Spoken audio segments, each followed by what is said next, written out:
Last week, or a few days ago, whenever it was, last week, I told you guys that there is perhaps the most popular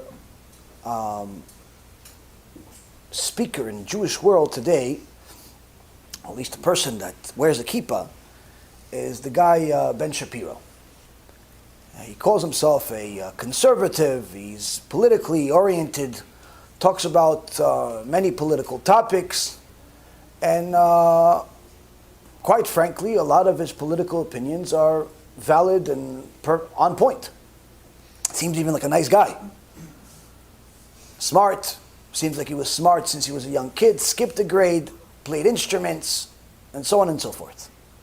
Now, if he stated politics, I'd never mention him in a lecture. Why? It's not my interest, nor should it be yours. Unfortunately, once he mentions Torah, then you have to look into things. Now, I already mentioned him some time ago, maybe about a year ago or so, 2 years ago, when I heard one of his opinions about the Torah being completely nonsensical. I mentioned it, but his popularity continues to grow. He has somewhere in the neighborhood of 3 million followers online, and his popularity grows by the day. He also recently moved to our backyard, to Ephraim and Goldberg's community, and he's getting more popular, especially with the election being around the corner. And the questions continue to come to me as far as his, validating him.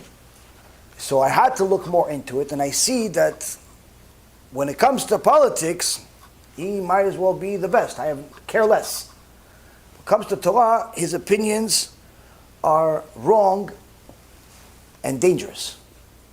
Now, some people think that I'm just picking on him because I'm jealous, or because he has 3 million followers and I have 3 followers, because he is maybe a few years younger than me, perhaps better looking, perhaps because Ephraim Goldberg is his rabbi. I don't know. People have all types of things that they say. So, the truth is, with all kidding aside, I try to tell you guys that, these things, only when it gets to a point that I can't stop myself from doing it, meaning it's dangerous not to tell you. If I'm mentioning somebody in a lecture, it's not because I'm bored. Trust me, I hate doing it more than anything else. If you see the amount of comments and letters and emails and just simply annoying people that bother me all day because of every one of these lectures that I talk about people, trust me when I tell you, you tell me, stop doing it. It's not worth it. But I have to. Why? Because when something is dangerous and there's a fire and no one else is saying it, me staying quiet makes me a murderer just like them. So there's countless people who did not know that his opinions are dangerous. His mindset is dangerous. And quite frankly, the whole modern orthodoxy mentality is dangerous, that I've been telling you for a few years. And this is not just dangerous because they are more lenient when they shouldn't be. This is not just more dangerous when they say that certain things that are forbidden are allowed for them, and certain things that are allowed for them are forbidden, which is really what we all did TeShuva for on Yom Kippur. It's not just that. It's that modern orthodoxy has become the stepping stone for Christianity's recruitment of Jews, in my opinion, from experience and what I see. And I have a proof for you guys that I think is if you don't see it, perhaps you should check your vision. If you do see it, then I think you should agree that this is much more dangerous than what I even thought last week. A few years ago, we went on a public battle against Ephraim Goldberg and his congregation, really mainly him and his fellow rabbis, that were bringing a Christian or Catholic speaker to give chizuk to the keilah, which at the time I was living in our community. We had a very public, noisy, crazy battle, which Baruch Hashem in the end, the Catholic missionary canceled, and Ephraim Goldberg wrote in his blog that he cried that he canceled, because he didn't think that the Catholic missionary was a danger to society or to his community. Needless to say, a week after that lecture was supposed to be, there was a massive mailer from a missionary organization that also came to my house and every neighbor's house, because I saw, with videos about Yoshke, meaning this was a planned attack. The guy from the Catholic missionary was coming. A week later, there was a mailer in everybody's mailbox or in their doors with a missionizing document from Christianity of why they love Israel, but in reality, Jews are supposed to be worshiping Jesus and all types of other idol-worshiping nonsense. So, befriending Christianity to the extent of welcoming them to our synagogues, our communities, and so on, has become the norm in modern Orthodoxy and some parts of Chabad. We know this because we're seeing it. There was a modern Orthodox friend of Ephraim Goldberg just a few months ago in New York that invited a Christian speaker to his shul. There was a Chabad in Atlanta that invited Christians to their shul just a few months ago, and we reported all of this. And there's many more that we don't know about, or perhaps that we do know about, we just don't report every single thing. The point being is that the Christians feel at home with these two parts of our brothers. And in essence, putting ours in danger. Now, where they're so comfortable with the Christians that they don't even think it's dangerous. Because they think that everybody just be comfortable in their own beliefs, and if he wants to believe in Yoshke, no big deal. If he wants to believe in a beaver, no big deal. If he wants to believe in a horse, no big deal. No, that's not Judaism. The second you declare yourself a Jew, that means every Jew matters to you. Even the one that you're actually supposed to hate. He still has to matter to you. You hate him, but he matters to you. That's why you hate him. Like a Nazi, you hate him, but you're not because he matters to you, because you just simply hope and pray that he just disappears from the world. But someone that goes to gay pride parades after knowing that Hashem forbids it and calls homosexuality an abomination, you're obligated to hate that person. But needless to say, if given the opportunity, help him do TeShuva. So you hate him, but if given the opportunity, help him do TeShuva. A Mechalel Shabbat knows that he can't drive on Shabbat, but he does it anyway. You have to hate him according to the Torah, according to Sharet Tshuva. That's the halacha. But if given the opportunity, you have to help him do Tshuva. Now, if he doesn't know that he's supposed to drive on Shabbat, that he's not allowed to drive on Shabbat, don't even hate him at all. Just get him to do Tshuva anyway, though. But if he knows he's not allowed and he still does it, then you have to hate him. That's really the law. Now, we all know that Christianity is not a friend of Judaism. For whatever reason or another, this shiur, this part of the Torah is like missing in the Torah of the modern and some Chabadniks today, because they're befriending them like they were BFFs. Even though the founder of Chabad was very much anti. Even though the founders of modern Orthodoxy was very much anti all of this, something happened along the lines, and today's leaders or rabbis, whatever you want to call them, are welcoming the Christians into our own houses, our living rooms, with no barriers whatsoever, and it's gotten to the point where it's too dangerous. Now, Ben Shapiro, may God help him do tshuva, but Ben Shapiro is a very smart person that's extremely stupid at the same time. Why? Because while he's given a gift from God of speech, a gift from God from thinking, a gift from God from analyzing, he forgot to analyze his own backyard.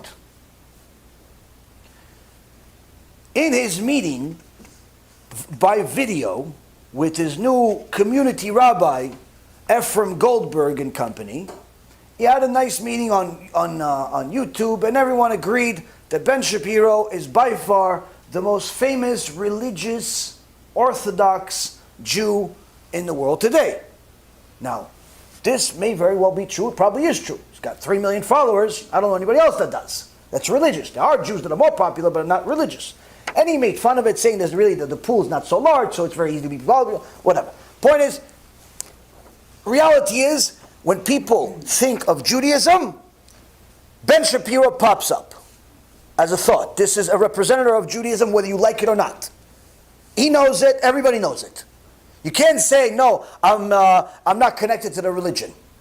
When you walk around with a kippah on, and you're that popular by default. When you start talking Torah with the kippah on, You don't need any more further explanations to show how much your opinion has to be validated at all times. So when he says things that are against the Torah, like Genom is not forever, or that the soul is not sure if it's real, or if Olam HaBa is real, all types of things that are heretical, these are problems. Where we were. Well, do you believe there's a soul or something like a soul, a pattern of information that represents who you are that floats off the body and continues on? After I don't know. I mean, honestly, I don't know. And I don't think anybody has a great verifiable account of that. I have suspicions, but again, they're suspicions, less about knowledge. What I do know, and the reason why I'm religious, is that a religious lifestyle that is based on certain fundamental premises, I think makes life better for people. I think that the rules that are set down, as currently understood at least, are rules that are likely to lead you to leading a happier and better life than your pure reason alone. Because pure reason alone unleashed without even those moorings in Judeo-Christianity can lead to a lot of really terrible places. So I was curious, by the way, that the ancient Jews said the Sheol, and you don't go anywhere after your death, right? Yeah, the idea of the afterlife is a pretty modern invention in Judaism. Yeah. It really only crops up, historically speaking, a little bit in the prophets, and it's usually the late prophets. Right. And it's really maybe as a response to early Christianity or Greek thought. So yeah, in the Bible itself, there's no reference. In the Torah, there's no reference to the afterlife. So what do you think happens after the death of your body? So, I mean, I only have suspicions because, again, unverifiable. My suspicion is that if there is a God, which I believe, who exists outside of time and space, and that what animates me is that I'm made in the image of God, and that what animates my capacity is that I'm made in the image of God, that I reunify with God. That basically there's the traditional Jewish take on this has been that there's a cleansing process. Judaism doesn't believe in eternal hell. So it's instead this idea that there's a cleansing process for your soul, the part that you got from God, that spark of life that you got from God. You've schmutzed it up while you're alive, and now there's a cleansing process, and that's what hell is, sort of. And then you are reunited with God, and you have greater understanding. The idea of me being a distinct personage outside of my body, I think, is a difficult one. That's my own personal belief. So you don't think you're physically resurrected into heaven with God? No, I think that something like a soul or energy or consciousness or something like that. Yeah. Yes, a form like an Aquinas form, right? But yes, I think that those are actually two different things in Judaism as well. Like the idea of Tichiyat HaMetim, which is the idea of resurrection of the dead. That's a different idea than what happens after you die, right? Tichiyat HaMetim is the idea that eventually the Messiah comes, that we'll all be resurrected back in our physical bodies at a certain point, which, honestly, given the nature of how science is moving and the possibilities of cloning, is actually less crazy than it sounded probably a couple of thousand years ago. Yeah, I debunk most of the modern, the singularity's coming, we're going to upload everybody into the cloud, and this is not going to happen. No, definitely. I mean, that's good to know, because I just feel like the computer would be really weird. It's weird to live inside a computer. But or that we're living in a computer now, but there's no buffering or little pixels that are going on. You're not waiting for the Messiah to come, right? He's not coming I'm waiting for the Messiah to come in the form of a political figure, right? So the Messiah in Judaism is a guy who's going to come back and is going to establish peace in Israel and is going to assure that there's sort of a happier world with a bunch of political aspects to it, as explained by Maimonides. But he's going to die too, right? He's not going to come back and everybody lives forever and any of that kind of stuff. He's a corporeal agent. He's just like us. Right. And in the Jewish view, any person could be the Messiah. Any Jew can be the Messiah in the Jewish view. Right. So I could be it. Who knows? But it's not. I'm not. But you're off to a good start. But these are not as much of a problem as him missing the analysis of his own people. Now, I looked up his very famous, very well-known company called Daily Wire. And Daily Wire has not just him as a speaker, but other people. He has a guy by the name of Michael Knowles, which to my knowledge is a Catholic person, which doesn't necessarily make him a bad person, just needless to say, this is one of his partners. But then there's a guy that I recognized. A person by the name of Andrew Klavan. Now, I knew this face, I just didn't know from where. But 5 seconds later, Yishtabach Shemo, I knew exactly where. Where I saw his face. Because he's extremely popular. He's his partner. He's on the website. He's a big deal. Everybody knows who he is. But I don't care about his political views. I don't care about Ben Shapiro's political views. For all I care, they could be lefty liberals or righty, or doesn't make a difference to me. Him, I knew it wasn't about politics. Why? Because I remember that face somewhere else. Where did I see this face that has to do with you? in his website. You see his face, front page. He's right there next to him with a couple of the other speakers and Ben Shapiro, all smiling, all happy, all doing their thing. Where do you see this face? You see this face in this very popular, tragic video called I Met MaShiach, done for the most dangerous missionizing organization on planet Earth that I've mentioned to you multiple times, called One for Israel. That's where I saw his face. That's where I knew him. Telling his 10 or 11 minute story of how he left Judaism and became a Christian, followers of Yoshke. I'm Andrew Clavin. I got the worst possible mark in every class in Hebrew school. And my father used to say they can't flunk you out of being Jewish, but I came very close. By the time I was bar mitzvahed, I was so completely estranged from this entire tradition, I didn't want to do it at all. It meant nothing to me. I gave in, I had to, I was forced to be bar mitzvahed and say these things that I didn't believe. I loved stories. I wanted to be a writer for as long as I can remember. As I studied literature, I realized that Jesus was at the center of all of Western literature. I should find out about this. I should find out about it. I went into my bedroom and I closed the door and I started to read the Gospel according to St. Luke. One of the funny things about the Gospel is that people have this concept of gentle Jesus, meek and mild. If you can go into the Gospel and find a place where gentle Jesus, meek and mild exists, I will pay to see it, because Jesus is a hard man. He walks into these these deadly situations. Even when they're threatening him with death, he just says what he has to say. And that to me, especially in this world of lies, that to me is so important, such a great model for any man. And you can't know God, he's just too big for the mind, unless you know him through Christ, who is a man like you. You know, my father was afraid that by embracing Christ, I would be leaving Judaism behind. But weirdly, I never really felt connected to my Judaism until I found Jesus. When I found Jesus, that was the first time I started to think, oh, that's what all that stuff in the Bible meant. That's why, you know, there were those traditions. That's why there were those passages that never meant anything to me before. I always had a connection with my cultural Judaism. I always knew I was a Jew, was happy and at peace with that. But I never understood the religious aspects of it until Jesus came into my life. It's absolutely true. Until I was baptized, I don't think I was a Jew. So that means this is not like the other guy that could potentially be a Catholic, just believed in his thing. Shapiro believes in his thing, and kumbaya. We're co-workers. There's no problem of being a co-worker of someone from a different religion.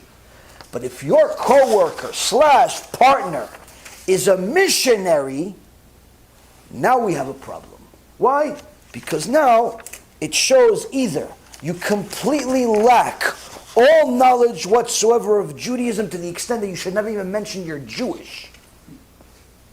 Needless to say, give a Shiur Torah about it on your radio show and on your YouTube page. Or you disregard the laws of the sages to such an extent that you're a missionary yourself without even realizing it. If your partner is helping the most dangerous institution on planet Earth, One for Israel is their naming, Machshema v'zichram, run by this guy, Eitan, Moti, and Eretz, 3 Reshaim, all born Jews, all heretics, all have a number one target of destroying Judaism. I think that we were able to find the missing key, the lost key. And it's actually pretty simple.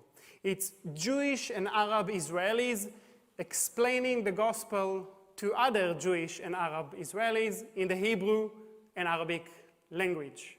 It's not something that comes from outside, foreign, different. It's something that we do with our own people, and we do it by bypassing the gatekeepers. We bypass the Orthodox rabbis. We no longer need their permission or approval. We go straight into their own children's phones now and computers. They're not like regular missionaries. their number one job that puts them on a pedestal above anyone else, aside from their location being in Israel, which is not really a big deal as much anymore, is that their number one target is to destroy the Torah. So they have countless videos about rabbis. Our own Rabbi Ephraim, they have a whole video about him. Rav Mizrahi, they have several videos about him. Rabbi Baghdadi, several videos. Many rabbis that spoke against Christianity, they have videos, Hollywood quality videos against them, destroying them in the public's eye. Surely everything they say is nonsense, heretical, and stupidity, but for the average folks, it's not. What's their support? Why do people go to them, aside from their name being misleading, one for Israel? It's because they have guys like Reuven, Jews, that also became Christians with their own personal story and their Hollywood quality video, missionizing for them. Now if Reuven left Judaism at some point and decided to be Christian in his own private home, sad, but is not as much of the public's business to know. But once you go public with your belief and join forces with missionaries, now it's our business. Now that we know that you're a partner with a guy that claims, that technically is, whether you like it or not, a representative of the Jewish people in the media. Your partner was with him. Now it's a very serious problem. Now I don't know how Ben Shapiro lives with himself, with this knowledge. Maybe he knows, maybe he doesn't know. Either way, now you know. Your job is to share this information with as many people as possible, because this is now a danger to our people. Because you can't say that this is not dangerous to us.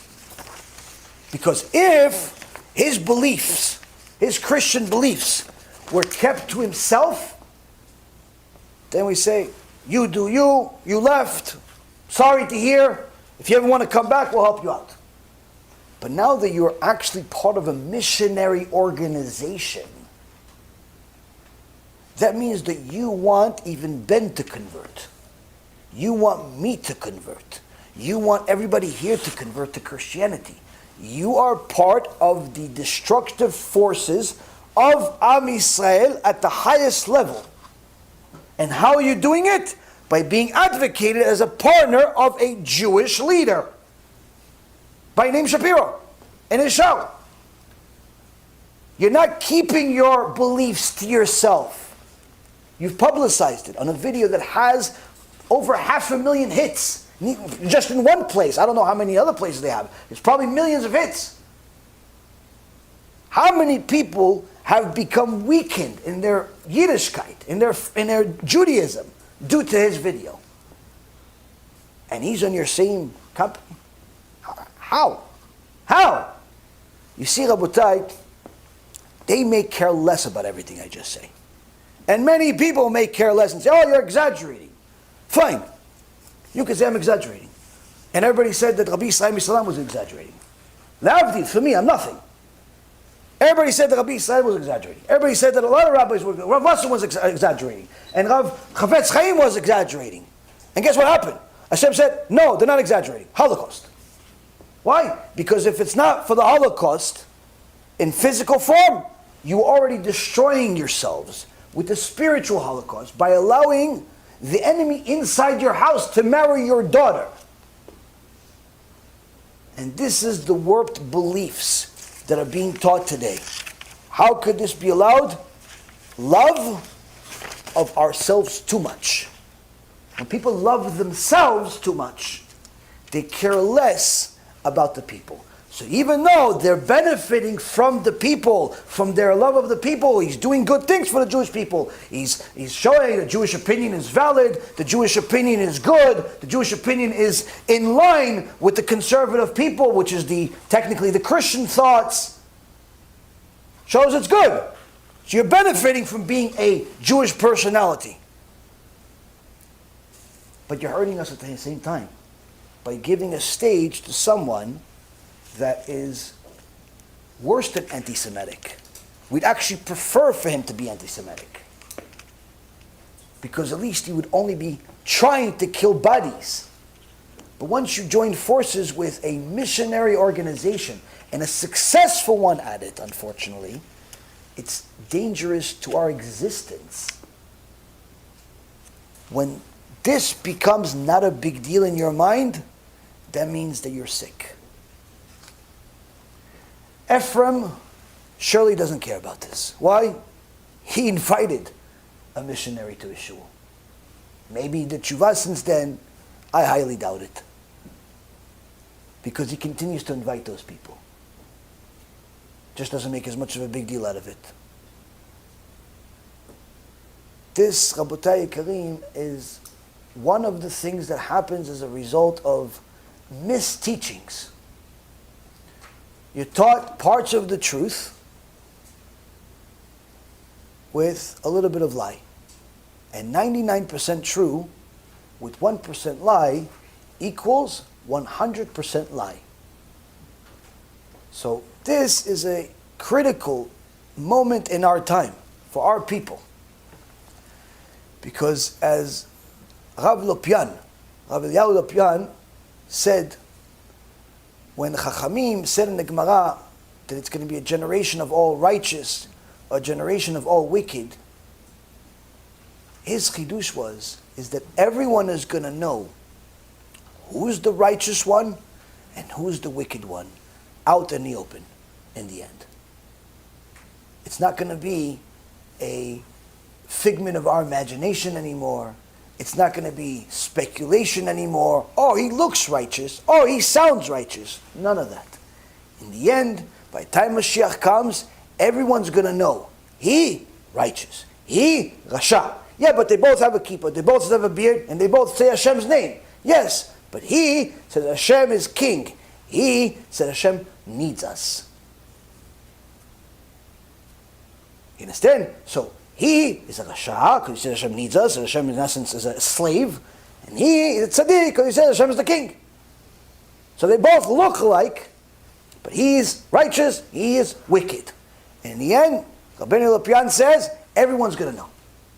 We're going to know whether Shapiro, and Ephraim, and Manis, and Dror, and all of those people, we're going to know whether they're righteous or not in the end. Don't bet the farm on what they are right now. Because what they're doing for sure is wicked. What they'll end up doing, we don't know yet. Why? Everyone can still do tshuva. Everyone can still do tshuva. If they don't, and so long as they don't, we're obligated to hate them. Why? Because now they know it's wrong, and they continue. And as David HaMelech says, those that hate you, I hate them. David HaMelech says, those that hate you, I hate them. And Ephraim explains, what does it mean, those that hate you? Who hates God? A person that knows it's a sin and continues anyway, surely it's because he hates God. You know that homosexuality is forbidden, you continue to do it anyway, and on top of it, you're celebrating it with the gay pride parades, you surely hate God. You know that certain things are forbidden and you still do it, surely you hate God. So, and while you hate God, I have to hate you. While you hate my father. You know it's wrong to bring missionaries to a shul. You know it's wrong to have partners as missionaries. You know it's wrong what he's doing. And you continue to allow this to happen, I have to hate you. But guess what? If you want to do tshuva, I'll be the first one to welcome you home. I'll be the first one to help you. Because I want you to do tshuva. Because imagine how great it would be if we could use all of those people that are currently Reshaim and use all of what they have been gifted from Shemayim to do good. To help Am Yisrael do tshuva. It would be fantastic. But until then, we have to hate them. We don't want to. We have to. Alvai, they would change, and I will be the first one to do even more shurim. Telling you, look, this guy did tshuva, that guy did tshuva, go to his channel, go to his shul, go to his show, go to this, go to that. Alvai, I wish. There's no benefit in having enemies when they're not really against you. It's only a benefit if it's for self-preservation. Right now, Rabotai, these people that we mentioned in our Shiurim are simply destroying Am Yisrael, one at a time, some physically, some spiritually, some both. It's important that we know who's right and who's wrong, who's righteous, who's wicked. It's very important. Why? Because that's part of the Jewish ideology. You need to know who your friends are. Be'ezrat Hashem, this gives us a little bit more clarity of how we could avoid the danger that's in front of us, because we live in a generation that's just like what was said at the end of Parashat Bereshit, where it was a generation that all day in their hearts they had thoughts of evil. All day, thoughts of evil. We live in such a generation. All day people think evil things. All day they do bad things. So we have to pick the few good fruits here and there and try to preserve them as much as possible. If we can make some of the bad ones into good ones, even better. But needless to say, we ourselves have to fix ourselves. And I think it's important for us to know that sometimes it looks good from the outside, but inside it's rotten. These are the ones that we try to bring to your attention because many people didn't know this stuff. Many people didn't know all the things that we said today, and many of the other things we said in the past. B'ezrat Hashem, this will bring some more light to the people that are looking for the light, and hopefully encourage many more to do TeShuva, get closer to Hashem, including those people that we mentioned themselves. Baruch Adonai Le'olam, Amen v'Amen. B'Shem Hashem Na'aseh v'Natzliach, we're very excited to offer you the new B'ezrat Hashem app 3.0. It's a newer, faster app, full of Torah, lots of Kedusha by the Shiurim that we do, myself, Rav Ephraim, Rav Chaim, where you'll have also newer features where you're able to use the app while you're using other applications on your phone. You'll be able to share the lectures directly from the app. You'll be able to donate online and support our Kiruv and our Torah work that we're doing. And the most exciting feature is that you'll be able to actually ask questions directly on the app and get answers from the rabbis directly from the app. This is something unprecedented, and Baruch Hashem will be able to offer it. Thank you again for all of your support. Check it out. Make sure you have the kosher Torah that will re-energize your neshama each and every single day. Kol tu b'chava tzlacha.